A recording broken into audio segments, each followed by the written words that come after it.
These are some components of a fin tube heat exchanger in CrownCAD. Our task is to draw the top and bottom tube sheets to secure the tubes. Create a new part.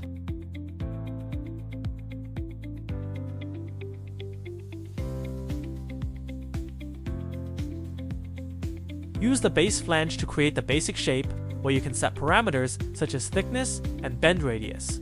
Then, use the edge flange on both sides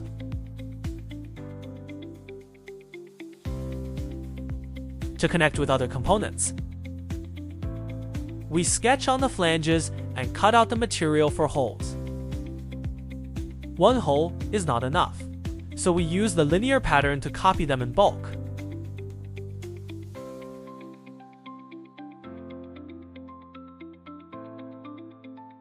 And we add holes to the main body to secure the tubes. Use the dimension command to define the diameter and position of the holes.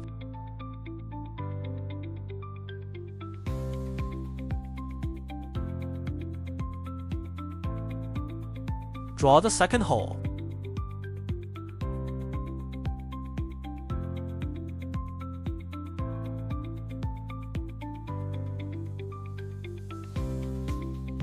Now use the linear pattern.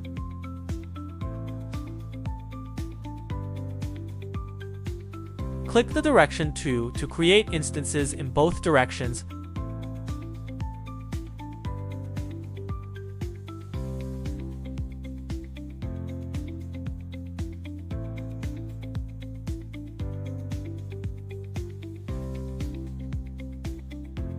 Next, create a pattern for the second hole. The tube sheet is complete.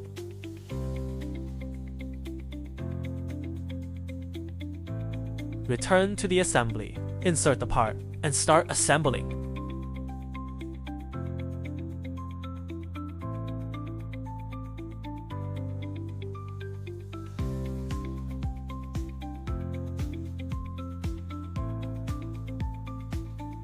With a reference for positioning the tubes, we constrain them to the tube sheet with mates.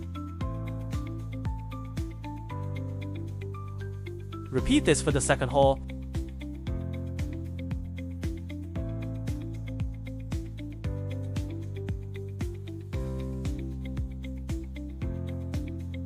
With everything ready, use the pattern-driven component pattern.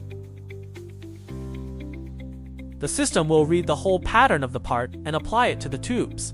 Repeat the command for the second tube to array all tubes. As you can see, CrownCAD shows a computational speed advantage for patterns and large models. For a clear view, we hide these components. We need to create a symmetrical bottom tube sheet instead of drawing from scratch. Use the mirror components to create a new opposite part.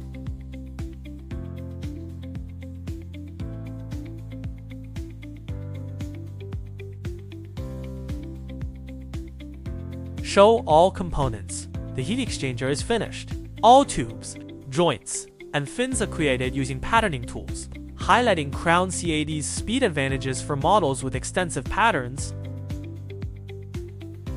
Visit www.crowncad.com to start designing